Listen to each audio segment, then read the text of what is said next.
Hi guys! So for today's vlog, I will show you a rotating classy Korean restaurant with a nice view. At kung saan nga ay pwede ka pang magsuot ng hanbok or Korean traditional clothing for only 100 pesos per head. And yes po, rotating siya. Maiikot niya yung view ng 360 degree while having your meal. At sa ganda nga ng resto na to, with a very Korean concept, ay mapapaniwala talaga kitang nasa Korea kami. Pero, maniwala ka man or hindi, this Kaiso restaurant is only here in the Philippines. This is located only at Eastwood, Quezon City. Dito siya located sa 33rd floor ng MDC building. So paglabas ng elevator, ito yung bubungad sa'yo. Sobrang lawak niyan sa loob at kung mapapansin nyo, almost lahat ng tables ay nakaset up sa may windows para ma-enjoy nyo talaga yung view.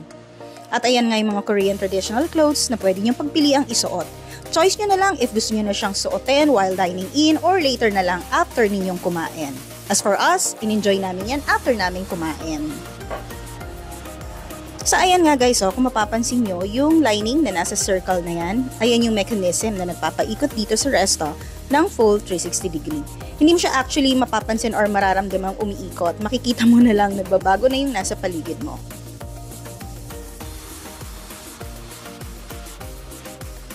So, eto na nga at dumating na yung mga side dish namin at only refill yan. Masarap nga siya talaga. Normally, hindi ko nauubos yung mga ganyan side dish pero ito, simot, sarap.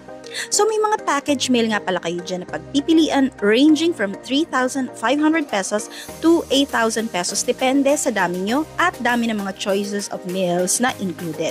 So, ilalagay ko sa last part ng video yung ilan sa mga menu pages nila for your reference. So, screenshot nyo na lang to view. Medyo may pagka-pricey siya and for the food naman is okay. I guess part kung bakit mahal dito is yung classy ambience nila.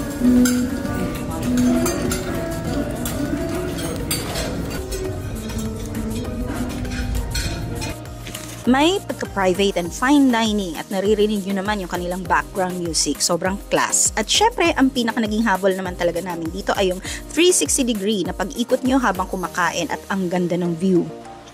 Mabagal lang siya. Hindi ko nga napansin na yun yung nasa harap naming bar kanina, nawala na at biglang naging poste.